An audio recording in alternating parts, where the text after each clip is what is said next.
But Steve, I've got one for you. Why has the Prime Minister just agreed to take in 280 climate refugees each year from Tuvalu when their islands are actually growing, not drowning? Well, look, Andrew, I know this is hard and you've had a long, consistent position on climate change, but the Pacific Island nations don't agree with you. And I'm talking science, I'm talking facts.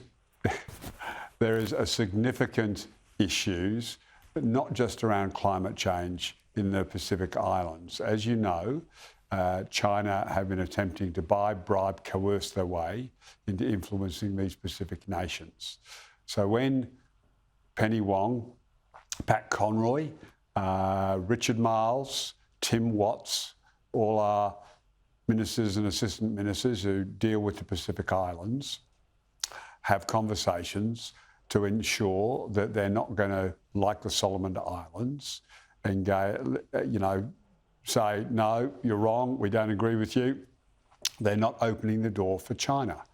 So when these countries put their views on the table, we don't have the luxury of doing what you do, Andrew, and saying, you're wrong, you're stupid, we don't agree with you, science proves that you are wrong. You sit down and you listen to the concerns and you want to build a set of relationships that are strong and robust. And as long as this is being done on an individual basis, country, island, individually, and not a sort of falling into a broader definition. Now, Stephen, you make it sound like I think it's up in dispute that Tuvalu is growing or not, or sinking.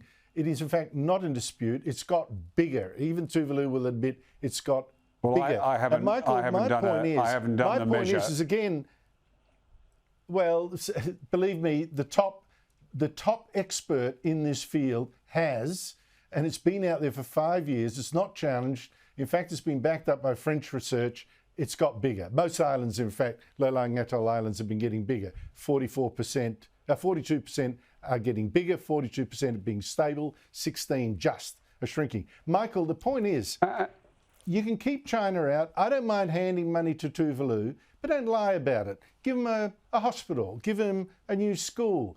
Don't feed a lie that has legs back here.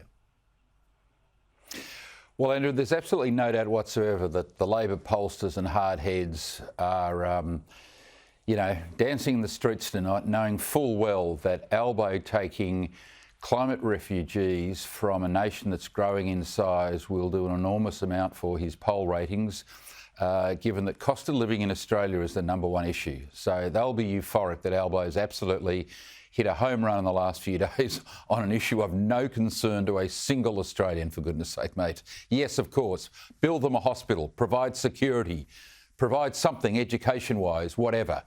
But this was just, and I haven't been critical of his overseas trips at all, but I think this might have been one trip that he could have avoided, quite frankly.